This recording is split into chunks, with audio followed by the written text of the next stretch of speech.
Hello everyone. Last week, all eyes were on the GST rate cuts in India, which is effective from September 22, 2025. Lower rates are set to boost consumption. But there's a trade-off. Lower tax collections could weigh on government's revenues. And if growth doesn't offset it, fiscal deficit pressures may rise. That could hurt overall market multiples. So the reaction is a mix. Optimism in consumer-facing sectors, but caution on the broader macro picture. Who are the likely winners then? Some of the winners would be autos and two-wheelers. Ancillary players like tires, batteries, and auto components should also benefit as demand rises.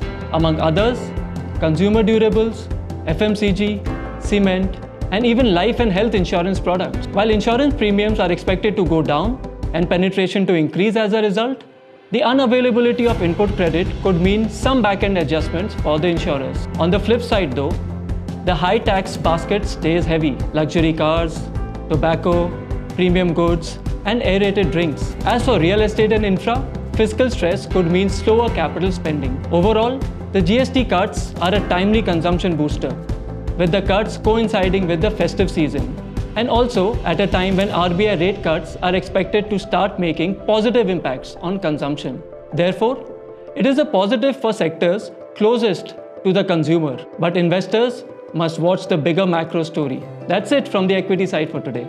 Thank you. We will look at fixed income market. Since the start of August, the 10-year G-Sec hardened nearly 30 basis points, moving to 6.55 to 6.60%, reflecting a series of domestic and global developments that weighed on sentiments. But lately, yields have eased, now closer to 6.50%. The key drivers of yield movement were: 1.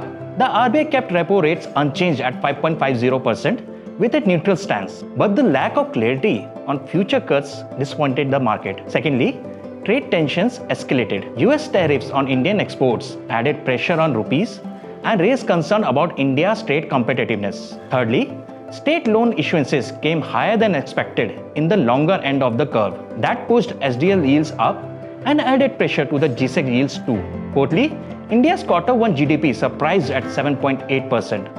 Almost a full percent above expectations, lowering hopes of near-term easing. And finally, despite volatility due to GST fiscal concern, the RBI has chosen a wait-and-watch stance and refrained from intervening in the market. So, fixed income markets are balancing strong growth, global pressures, and supply dynamics.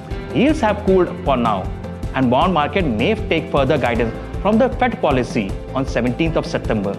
Despite the recent hardening in the yields, we continue to expect another 125 bips rate cut in the second half of financial year 2026 and see yields easing and flattening of the yield curve. Thank you.